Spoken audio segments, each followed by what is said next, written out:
پہ میں نے ایک موٹر سائیکل مبینہ طور پہ 25,000 کا چلایا اور اس کے اوپر میں نے قتل بھی کیے مبینہ طور پہ، میں نے لوگوں کو اغوا بھی کیا، میں نے ایکس رے مشین چوری کی، وہ اس موٹر سائیکل پہ غالباً میں نے رکھ کے گیا اور لوگوں کو اوپر باندھ کے ہر جگہ جو ہے میں اکٹھا، مطلب پورے پنجاب میں، پورے پاکستان میں ایک ہی وقت پہ میں ایک ہی تاریخ میں اس موٹر سائیکل پہ گھومتا رہا۔ تو یہ تو مطلب ایک فضولیات ہیں، یہ عقل اس کو مانتی نہیں ہے۔ خود جو پروسیکیوٹرز ہیں وہ بھی ہنستے ہیں آگے سے اور وہ کہتے ہیں جی ہماری مجبوری ہے۔ یہ تو پہلی بات کیس کی نوعیت ہے۔ دوسری بار آپ نے حکومت کے بارے میں بات کی ہے تو رانا ثنا کا ذرا انٹرویو سن لیں جو اس نے نجم سیٹھی صاحب کی اہلیہ کو دیا تھا غالباً 31 مئی کو، اور اس پہ اس نے اس چیز کا اعتراف کیا کہ در حقیقت جنرل باجوہ صاحب کے ساتھ انہوں نے کنسپیرسی کی تھی، لنڈن پلان کا حصہ تھا، حکومت انہوں نے گرائی تھی 25 مارچ کو، جو بلکہ 25 مئی 2022 کو انہوں نے کہا تھا ہم نے کوٹ ان کوٹ بقول اس کے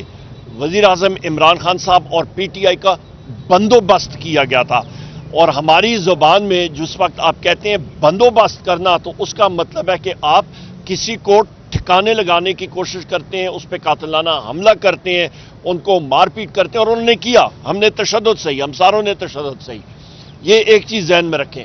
اس کے بعد اس نے کہا رانا ثنا نے کہ جی اس کے بعد پھر آپ دیکھیں ہم نے پی ٹی آئی کے ساتھ کیا کچھ ہوا، تاریخ کا حصہ ہے، اور اس کے بقول یہ سب کچھ اس لیے ہوا کیونکہ انہوں نے اپنے کیسز جو ہیں وہ انہوں نے ٹھکانے لگانے تھے، ختم کرنے تھے، اور ان سے نجم سیٹھی صاحب کی اہلیہ نے پوچھا کہ جی کیس تو ختم ہو جاتے ہیں، انہوں نے کہا نہیں، یہ ہم نے جا کے میاں نواز شریف کو اس پہ کنونس کیا اور یہ ہم نے کرایا، لہٰذا یہ سب کا سب جو ہے ایک کنسپیریسی کا حصہ تھا، جو وزیر اعظم عمران خان صاحب بار کہتے ہیں کہ یہ لنڈن پلان کا حصہ تھا۔ نمبر ایک۔ نمبر دو، ابھی ہم لوگ آ جائیں حکومت وقت کی آفرز کی، یہ کھوکھلی آفرز ہیں۔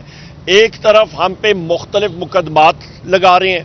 دوسری طرف ابھی ہمیں ایف آئی اے انکوائری کے لیے بلا رہی ہے کہ جی یہ ٹویٹ ہوا۔ او بھائی آپ سب سے آغاز کریں نا، مجھے پتہ ہے آپ کا دوسرا سوال ہوگا کیا کہ جی ایف آئی اے کے بارے میں ہماری یہ ڈیمانڈ ہے کہ آپ حمود الرحمان کمیشن کو پبلک کریں، اس کا دودھ پانی کا پانی ہوگا۔ وہ کسی لکھنؤ کے جج یا مدراس کے جج صاحب نے نہیں لکھا تھا، وہ پاکستان کے بہت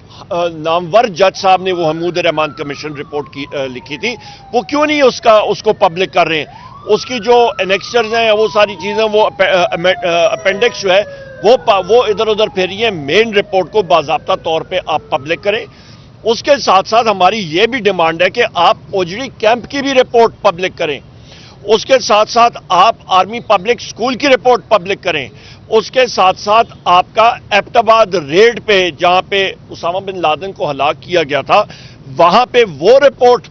پبلک کریں کہ امریکہ کیسے ہمارے بارڈرز کے اندر آیا اور اتنا دور گیا، تو وہ رپورٹ بھی پبلک ہونی چاہیے۔ یہ ساری کی ساری رپورٹس جو ہیں یہ پبلک ہونی چاہیے، عوام کے سامنے آنی چاہیے، اور دودھ کا دودھ اور پانی کا پانی ہونا چاہیے۔ وہ انگریزی میں کہتے ہیں لیٹ دا پیپل ڈیسائیڈ، عوام کو ڈیسائیڈ کرنے دیں۔ یہ بہت اہم بات ہے۔ بہت شکریہ۔